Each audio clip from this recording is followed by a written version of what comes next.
Hello and welcome, friends. My name is Lynn, and today I'm going to make a flat shaker with the Ultimate Coffee Cup. The Ultimate Coffee Cup is a die set that I designed exclusively for and sold at the Not Too Shabby shop. These papers are also from Not Too Shabby. I actually picked them up on a great Black Friday sale last year, and it was actually part of a coffee bundle. So it came with, I think, a couple different coffee themed paper pads and ephemera packs to match.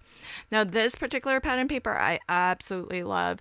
It wasn't necessarily, or at least I don't think it was necessarily designed with this in mind, but it kind of reminded me of a macchiato where you just pour cream over an espresso and it creates this lovely ombre as the cream is sort of dripping down and mixing in with the espresso below. It's just gorgeous. When I saw it, that's what it immediately reminded me of. And so I'm going to use that for the inside of my shaker. So behind the aperture window of the shaker, that's what I want visible. Now, the main coffee cup die does have 3 glue tabs that are built into it. It will score those lines for you. Sometimes I actually put in extra score. I kind of reinforce those score lines just to make them a little extra deep, and that just helps you to get a more crisp fold. What I'm going to do is cut it actually a few times because I'm going to not only make a flat shaker card, but it's going to be a shaped card that will be coffee cup shaped and a side folding card as well. So I've got this cut out 3 times, twice out of craft cardstock, which is thick. This is my thick craft cardstock. It's 110 cover weight, 110 pound cover weight. And I think this has become my favorite craft cardstock. It's from Michaels. It's part of their Recollections brand, and it's just really great. It's beautiful front and back. That's one thing that I really like as well, because sometimes craft looks really good on one side and not so great on the other side. But this one looks good front and back, and it's so heavyweight you can really use it for card bases if you wanted. Now, I have cut it twice out of craft. So once will be the inside of the card, and that second one has the aperture cut through. That's going to be the front of our card and where the shaker will be. Now, one of the things that I did in the masterclass, I taught a side folding shaped card, and one of the things that I noticed when I made that card is that when you open it, it's not the full, like the front of that particular card was just the main cup and it didn't include the lid. So what I thought I would do with this card is to have the front and the back actually be the full shape of the coffee cup. And so what I've done is cut just the lid portion of that insert die, because that particular die has the coffee cup lid, but it's got this portion underneath it, which is a great insert that you can add if you want to have like a little bit of a reveal, but I won't be needing that. So I've cut that lid just twice out of white.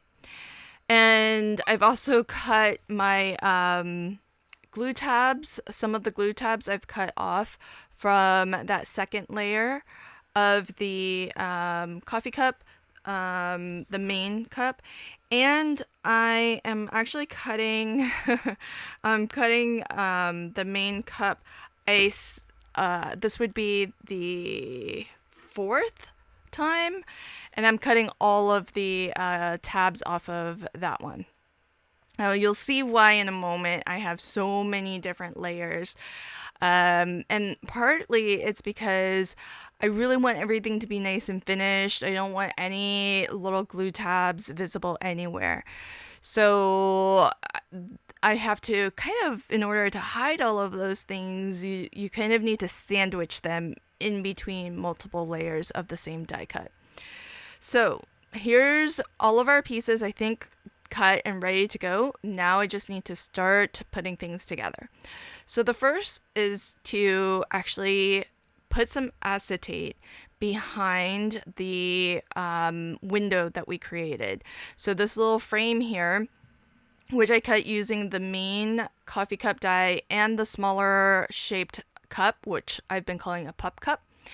I'm going to put a little bit of double-sided dry adhesive around the borders of the aperture and attach my acetate to this. So this is just thin acetate. You don't need to use anything super thick or substantial or expensive. You can reuse, packaging if you want. Also, if you do end up with a little bit of adhesive exposed, you can just brush on like an anti-static powder or some baby powder or talcum, whatever you'd like, just to get rid of that stickiness. Now, this die cut of the main coffee cup has all of the glue tabs still attached to it. And the reason for that is because we need those glue tabs to form the pocket that will be our shaker. And what I've done is on this die cut here, I cut all 3 tabs off. And I trimmed a little bit off. I mean, you really want to get rid of the whole score line and maybe a smidge more, just so that you can really comfortably fit that inside all of those glue tabs and have it rest nicely.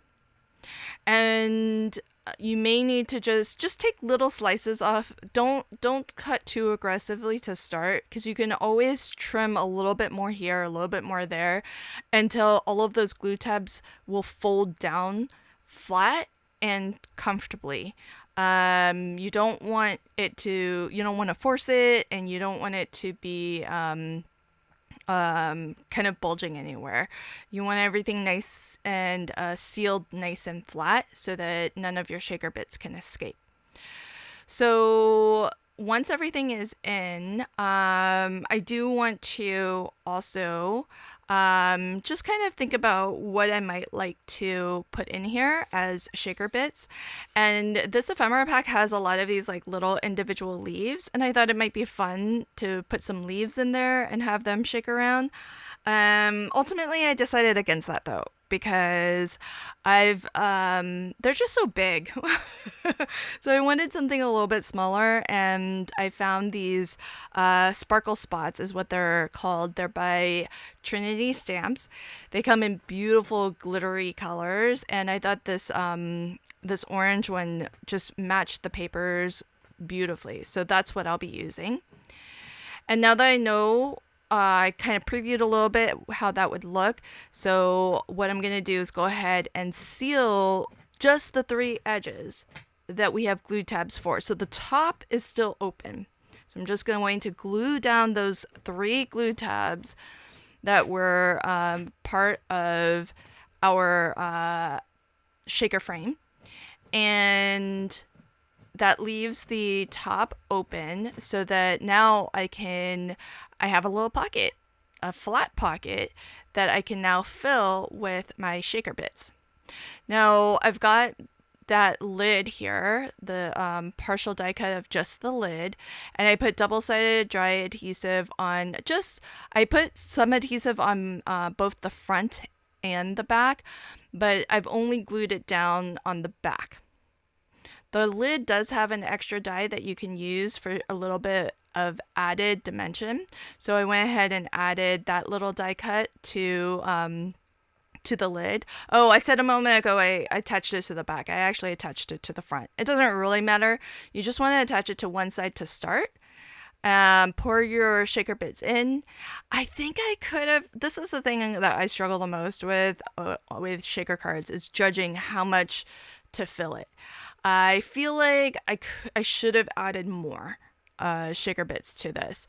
But once you're happy with how much you've added, you can pull off that liner on your coffee cup lid and go ahead and seal it to the other side of your coffee cup. So now this is a shaker, and it's a it's a whole shaker unit all by itself. You could glue this to an A2 card front if you wanted, but I am going to glue this to another die cut of the main coffee cup.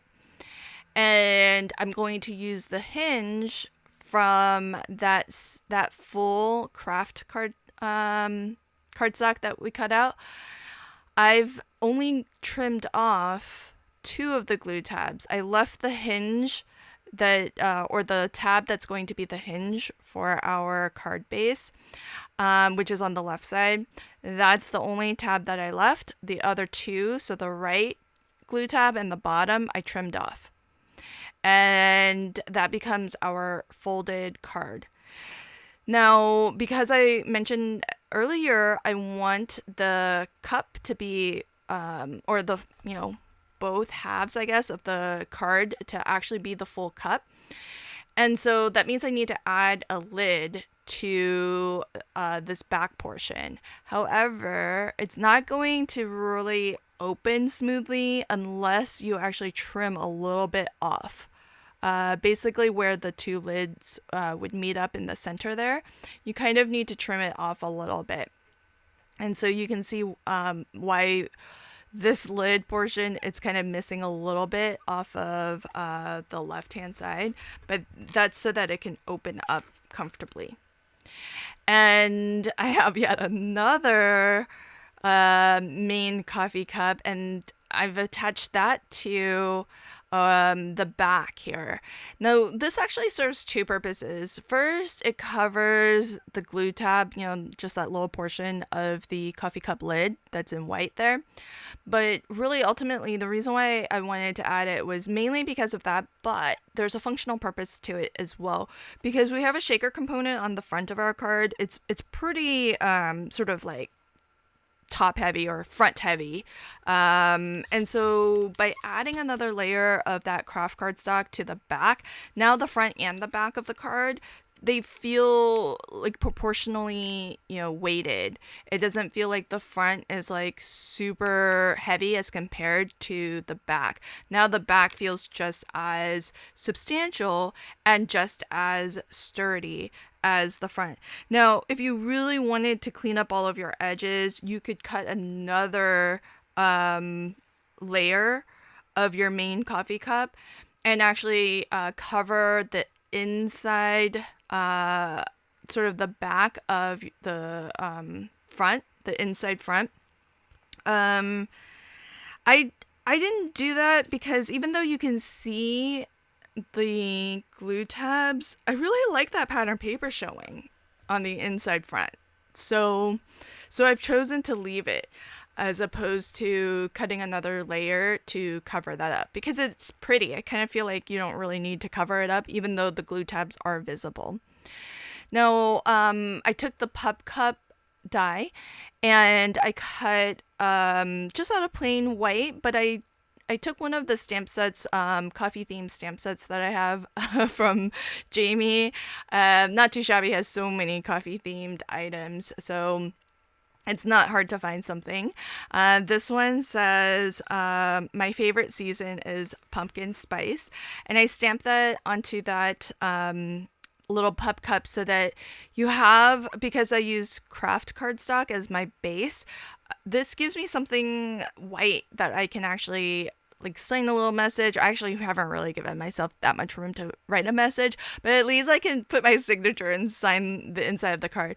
But I think I'm going to probably keep all of these cards as for myself because I've really fallen in love with them as I've created them, and they are great samples for what you can do with the ultimate coffee cup.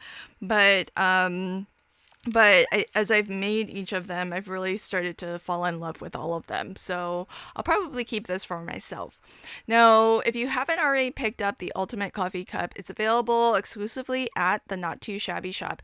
When you purchase this die set. You're going to have the option to add the masterclass to it. It's an additional fee, but it includes hours and hours of real-time instructional video from me, teaching you how to make a variety of different types of cards featuring this die set.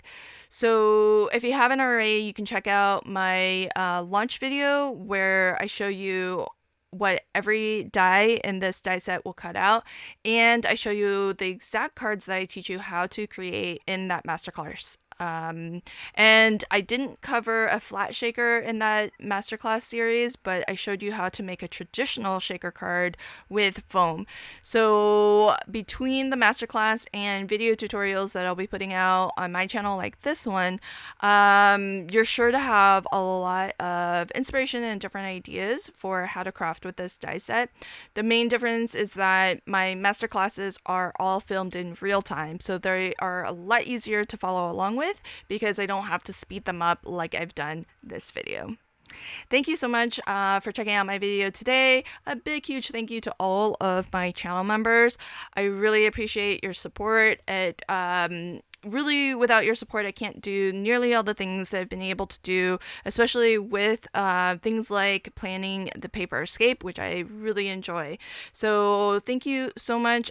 Also to everybody who does use my affiliate links, because that's another way that you all have been supporting me, which I am super grateful for.